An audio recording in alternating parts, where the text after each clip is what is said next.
নজর রাখবো পরবর্তী সংবাদে। রবিবার উদয়পুরের রাজশ্রী কলাক্ষেত্রে আয়োজন করা হলো দ্বিতীয় গোষ্ঠীর ত্রিপুরা রাজ্য কর্মচারী সংঘ গোমতী উদয়পুর মহকুমা কমিটির উদ্যোগে দ্বিতীয় ত্রিবার্ষিক সম্মেলনের উদ্বোধন করলেন পুরপিতা শীতল চন্দ্র মজুমদার। এছাড়া উপস্থিত ছিলেন অন্যান্যরা।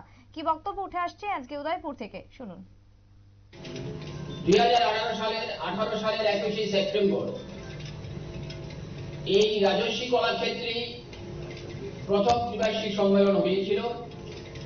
সেই সম্মেলনে উদয়পুর মহকুমার টিআরকেএস এর সভাপতির দায়িত্ব আমার উপর অর্পণ করা হয়েছিল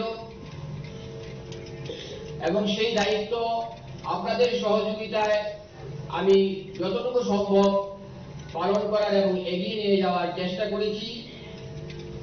কারণ আমরা এর আগে আপনারা শুনলেন শীতল চন্দ্র মজুমদারের বক্তব্য। আজকে সরকারি কর্মচারীদের ত্রিবার্ষিক সম্মেলনকে কেন্দ্র করে মহকুমায় কর্মচারীদের উপস্থিতি ছিল লক্ষণীয়। উদয়পুরের রাজশ্রী কলাক্ষেত্রে আজকে সকাল থেকে ছিল এই আয়োজন। ছোট্ট একটা বিরতি নিয়ে নেব, ফিরে আসবো বিরতির পর, সঙ্গে থাকুন।